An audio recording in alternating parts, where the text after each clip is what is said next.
大家好，我係 Terry， 歡迎嚟到泰來一道橋。泰來一道橋呢個平台係希望同大家分享一下關於心靈、文化、哲學嘅一啲知識、睇法或者係心得嘅，希望可以好似一道橋咁，能夠同大家一齊通向更廣闊嘅精神空間，又或者啟發大家有更多嘅思考。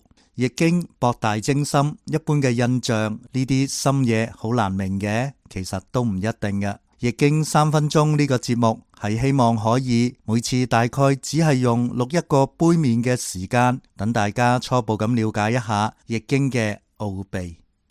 今次易經3分鐘為大家講嘅係需卦。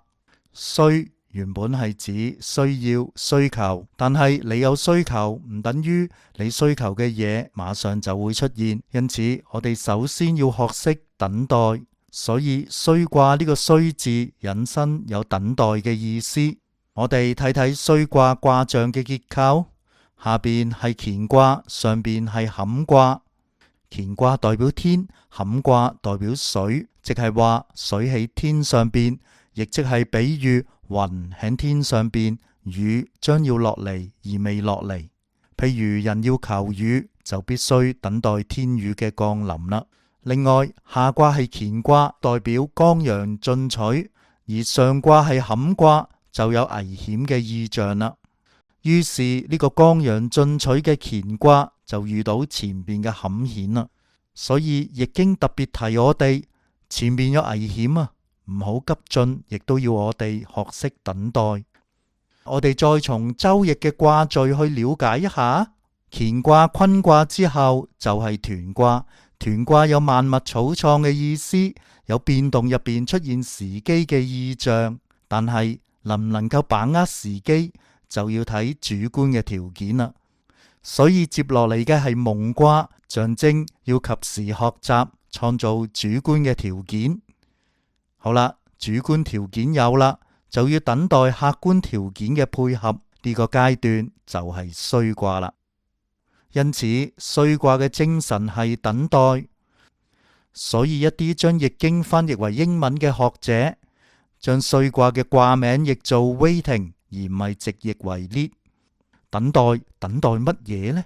就係等待客觀環境嘅配合啦。所以暫時唔能夠急於行動，否則係會墮入危險，造成失敗嘅。所以象傳就話啦，雲上於天，需君子以飲食宴樂。意思係話雲氣上升喺天空積聚，只能夠等待落雨嘅時機到嚟。君子喺等待嘅時刻，不妨飲食宴樂。點解係飲食宴樂？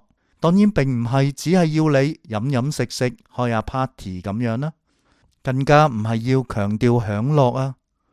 明代易學大師來舉堂就指出啦，喺等待嘅時候別無所為，就應該用飲食以養其體氣，宴樂以娛其心志，即係話要為即將到嚟嘅行動做好準備，養精蓄銳，調節身心，凝聚人心，修養自己，喺客觀條件能夠配合之前做最好嘅準備。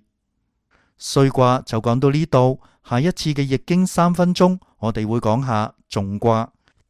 請支持泰來一道橋 YouTube Channel 點讚、訂閱、分享，同時希望你可以用一杯咖啡嘅價錢支持我哋嘅製作。另外，我哋仲有會員專屬網頁，有更多有助於心靈提升、生命成長嘅內容，歡迎加入。多謝大家，再見。